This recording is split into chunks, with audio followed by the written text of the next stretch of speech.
केजरीवाल सरकार के माध्यम से अपने इलाकों में भरपूर काम कराएं। तो और साथ में लोगों के बीच में मैं अवेलेबल रहता हूं 24/7। हम लोग ज़मीनी लोग हैं, हार जीत हमारे लिए निर्भर नहीं करता।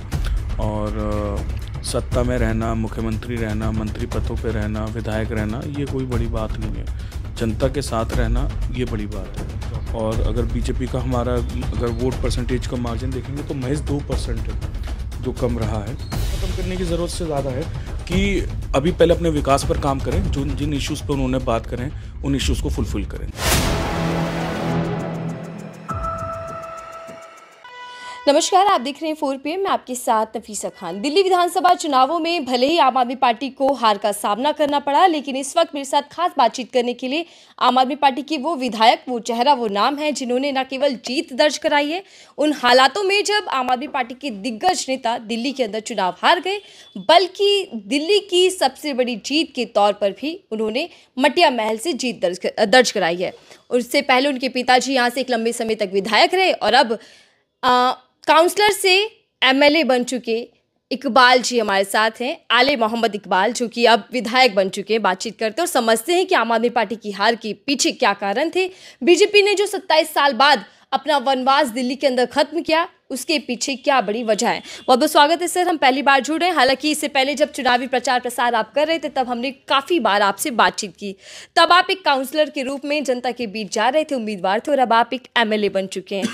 काउंसलर से MLA का सफर कैसा लग रहा है? सबसे पहले आपको बधाइयाँ, और इसके बाद क्या कुछ कहना चाहेंगे? क्या बदलाव आप देख पा रहे हैं? कामकाज बढ़ गया है क्या?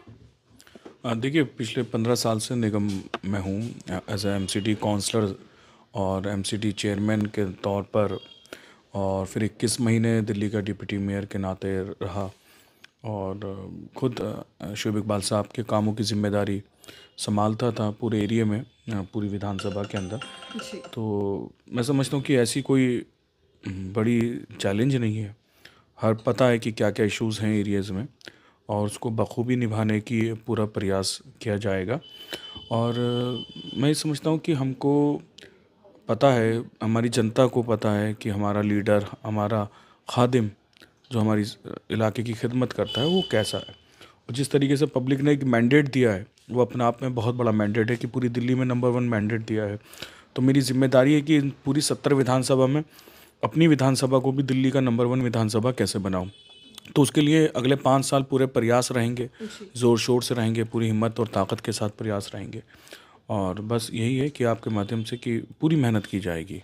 आले इकबाल जी, आप अपनी इस बड़ी जीत को कैसे देखते हैं? आप मानते हैं कि आपकी इस जीत के पीछे आपके पिताजी की काम की विरासत है, या फिर आपके मुखिया अरविंद केजरीवाल की फ्री की रेवड़ियों का असर है, या फिर आपका युवा चेहरा जो लोगों के दिल पर कमाल कर गया है? क्या है बड़ी वजह? नहीं, देखिए हर चीज़ है। 21 साल की उम्र से जनता के बीच में हूँ, और शोएब इकबाल साहब का एक अपना एक काम का एक नज़रिया है, काम करने का एक तरीका है जो हर इंसान को भाता है। और यही वजह है कि उनकी एक इमेज जो रही है, काम करने वाली रही है पिछले 30 साल से, चाहे वो किसी भी पार्टी में रहे हों। और यकीनन आम आदमी पार्टी का भी फ़र्क रहता है कि अरविंद केजरीवाल जी की जो काम जिस तरीके से उन्होंने किए हैं, ख़ास तौर पे अगर मैं अपनी विधानसभा की बात करूं, मेरे विधानसभा में स्कूलों के बहुत बुरे हालात थे। आम आदमी पार्टी की सरकार ने, केजरीवाल साहब की सरकार ने, मनीष सिसोदिया जी ने बहुत बेहतरीन काम मेरे विधानसभा में एक शानदार स्कूल बना के दिए, मोहल्ला क्लिनिक बना के दिए, सरकारी हॉस्पिटल्स को अच्छा किया। तो मेरी विधानसभा में इसका फ़ायदा हुआ है, और भरपूर हमने केजरीवाल सरकार के माध्यम से अपने इलाकों में भरपूर काम कराएं। तो और साथ में लोगों के बीच में मैं अवेलेबल रहता हूं 24/7। पब्लिक को बहुत मोहब्बत है इसी चीज़ से, हमारी पब्लिक इस चीज़ को अप्रिशिएट करती है। तो 24 घंटे अपनी जनता के बीच में रहना और लोगों के दिलों में जगह बनाना, तो इसमें तमाम चीज़ें, मतलब जिसमें चाहे आम आदमी पार्टी के सरकार के काम हो, शोएब इकबाल साहब के एक काम वाली छवि हो, मेरी खुद की एक काम वाली छवि है, जो लोगों को लगता है कि बंदा 24 घंटे अवेलेबल रहता है हमारे लिए, हर काम के लिए चले जाओ। तो आले मोहम्मद इकबाल के साथ एक बहुत फ्रेंडली नेचर है लोगों के साथ, और लोगों के काम किए हैं। तो यही वजह है कि दिल्ली में एक सबसे बड़ा मार्जिन मुझे अपनी विधानसभा में मिला। जी बिल्कुल। और जब हम ग्राउंड कर रहे थे आली इकबाल जी, हमने खुद देखा कि शोएब इकबाल जी का नाम वो चेहरा था जो जनता ने कहा कि अगर भारतीय जनता पार्टी से भी उम्मीदवार हो तो भी हम भारी बहुमत के साथ उनको जिता देंगे। ये ग्राउंड की रियलिटी थी। तो क्या आप ये मानते हैं कि पार्टी की लहर ना होने के बावजूद भी आपका अपना चेहरा, आपकी अपने काम की विरासत असर कर गई? नहीं नहीं, ऐसा नहीं है। आम आदमी पार्टी की सिर्फ बीजेपी से 2% वोट मार्जिन कम है। तो मैं ये नहीं समझता कि पार्टी के खिलाफ कोई माहौल था। कुछ हो सकता है एंटी इनकम्बेंसी हो, कुछ छोटे मोटे इश्यूज रहते हैं। 10 साल पार्टी रही है और उसकी तो पार्टी के जो सीनियर लीडर्स हैं उसकी समीक्षा करेंगे कि कहाँ पर क्या इश्यूज रहे। मगर ऐसा नहीं है। दिल्ली की जनता ने आज भी आम आदमी पार्टी को और केजरीवाल साहब को बहुत प्यार दिया है। और अगर बीजेपी का हमारा अगर वोट परसेंटेज का मार्जिन देखेंगे तो महज 2% है जो कम रहा है। और कोई बात नहीं, ये तो पार्ट है राजनीति का। हर वक्त किसी को जीत नहीं मिलती। बड़े देश में बड़े बड़े दिग्गज जो हैं हारे हैं। इंदिरा गांधी जी से लेकर कांग्रेस का भी एक दौर रहा था। और कुछ चीज़ें हो सकता है ये चीज़ हमारे लिए बेहतर हो, हमें और बहुत कुछ सीखने को मिलेगा और हम और प्लस माइनस देखेंगे और बहुत ताकत के साथ, बहुत क्षमता के साथ हम फिर जनता के बीच में आएंगे। तो हमारे जितने भी विधायक हैं, जितने भी साथी हैं, कोई भी हार के घर नहीं बैठेगा, फिर जनता के बीच में रहेंगे। बिल्कुल। आप मुख्य तौर पर विपक्षी पार्टी के रूप में आप दिल्ली के अंदर कमान संभाले हुए हैं, लेकिन आपकी जीत पर हमने चर्चा कर ली। बड़ी जीत को लेकर बधाई फिर से आपको। आम आदमी पार्टी की जो बड़ी हार दिल्ली के अंदर हुई है, इसके पीछे आप बड़ी वजह क्या मानते हैं? कि आपको उम्मीद थी कि आपकी पार्टी के मुखिया, बड़े लीडर्स दिल्ली का चुनाव हार जाएंगे, खासकर अरविंद केजरीवाल? नहीं, ये तो किसी को भी नहीं मालूम था कि अरविंद केजरीवाल जी या कोई भी हारेगा। और जहाँ तक बात रही मनीष जी का मार्जिन कुछ भी नहीं था, 600 वोटों का मार्जिन था। और जहाँ तक बात रही अरविंद केजरीवाल जी की, तो उसके लिए मैं बस यही है कि पार्टी उसकी समीक्षा कर रही है कि भाई कहाँ क्या इश्यूज रहे हैं। और आज शायद पार्टी की समीक्षा बैठक भी है पार्टी कार्यालय में, तो उसमें तमाम लोग बैठे हुए हैं। उसकी समीक्षा करेंगे। कोई नहीं, मतलब हम लोग ज़मीनी लोग हैं, हार जीत हमारे लिए निर्भर नहीं करता। और सत्ता में रहना, मुख्यमंत्री रहना, मंत्री पदों पे रहना, विधायक रहना, ये कोई बड़ी बात नहीं है। जनता के साथ रहना ये बड़ी बात है 24 घंटे। लेकिन क्या दिल्ली की हार से ये माना जाए कि जो पार्टी के नेता हैं और जो पार्टी है वो दिल्ली में सिर्फ इसलिए हारी क्योंकि नेताओं के भीतर अहंकार बढ़ चुका था? क्योंकि जब हार की नतीजे सामने आए, आम आदमी पार्टी की हार हुई, तो मीडिया से लेकर आम जनता तक ये चर्चाएं होने लगी कि केजरीवाल और उनकी पार्टी के नेताओं के भीतर अहंकार बढ़ चुका है। देखिए, हार की आप 36 वजहें निकाल सकते हैं, जीत की भी 36 वजहें निकल सकते हैं। अब आप उसको अहंकार कहें या उसमें किसी का घमंड कहें, तो अभी बहुत सारी चीज़ें हैं। अब देखिए, इसमें कुछ भी पॉसिबल है। तो इसलिए मैं ये समझता हूँ, मैं तो सिर्फ अभी एक विधायक हूँ। जो पार्टी के सीनियर लीडर्स हैं, केजरीवाल साहब, मनीष जी, संजय सिंह साहब, पाठक साहब, ये तमाम लोग समीक्षा कर रहे हैं भाई कहाँ क्या इश्यूज रहे हैं, क्या क्या वजह रही है। अगर जो भी चीज़ है उसको पार्टी चेंज करेगी, उसको सुधारेगी। और लोकतंत्र में हार और जीत तो दोनों एक पार्ट हैं। हर किसी को हर वक्त जीत नहीं मिल सकती, हर किसी को हर वक्त हार नहीं मिल सकती, तो दोनों चीज़ें चलती हैं।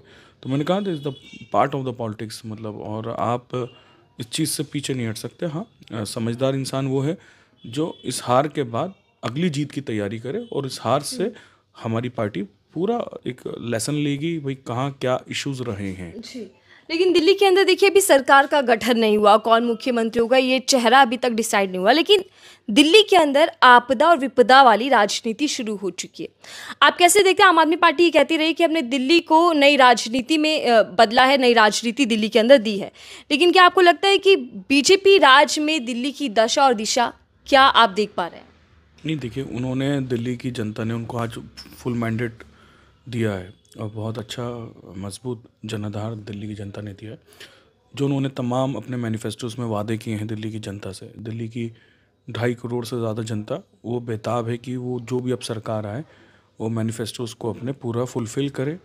और जैसे चाहे उसमें 2,500 रुपये वाला मामला हो, जिसमें उसमें लोन वाला मैटर हो, यमुना वाला मामला हो, तमाम मुद्दे जिन जिन मुद्दे को लेके आए, पानी का, सीवर का, सड़क का, रोड का, जो भी इश्यूज़ हैं और मैं भी चाहता हूँ कि वो दिल्ली की जनता की तमाम समस्याओं का समाधान जल्द से जल्द करें, क्योंकि हमारे पास तो इश्यूज़ थे कि हमारे पास प्रॉब्लम थी कि हमें केंद्र सरकार का सपोर्ट नहीं था, बहुत सारे इश्यूज़ हमारे साथ आते थे।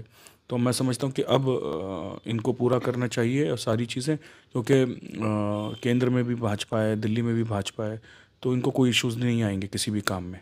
डबल इंजन सरकार भाजपा की, लेकिन बीजेपी की राजनीति को लेकर इकबाल जी ये माना जाता है, ये समझा जाता है कि जो नैरेटिव सेट हो चुका है कि बीजेपी एक खास विशेष समुदाय के खिलाफ राजनीति करती है।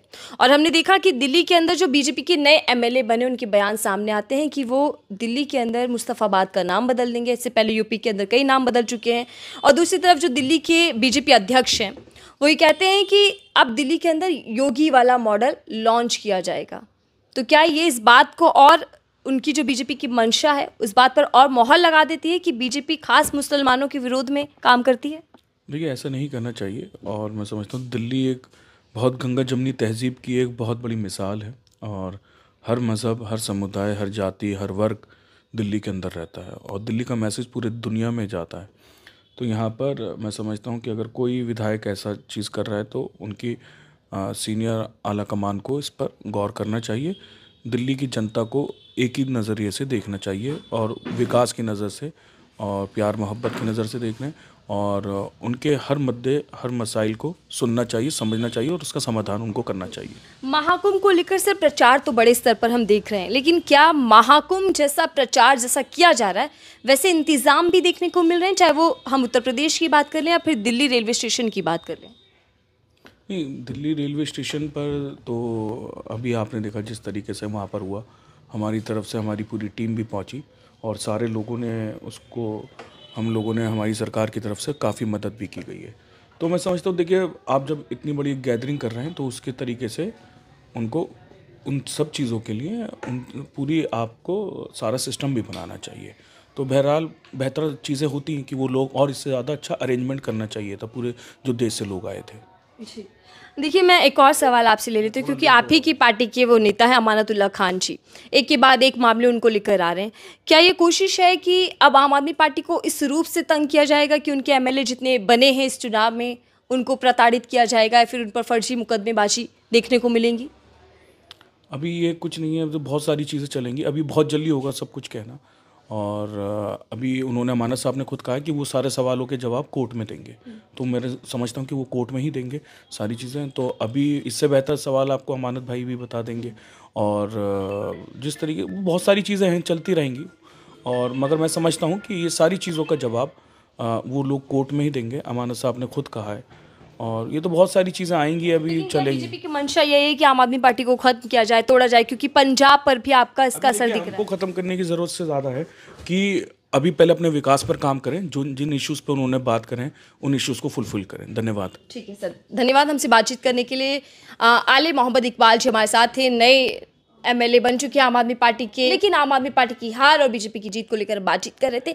आले इकबाल जी का साफ कहना है कि बीजेपी अपने मुद्दों को ध्यान में रखे, काम करे, दिल्ली की दशा और दिशा को बेहतर रूप में लेकर जाए। लेकिन देखते हैं कि दिल्ली की सरकार किस दिशा में बढ़ती है, और क्या आम आदमी पार्टी और बीजेपी एक बार फिर से दिल्ली के अंदर देखने को मिलेगा। आपकी राय क्या साझा कीजिएगा। देखते रहिए 4PM।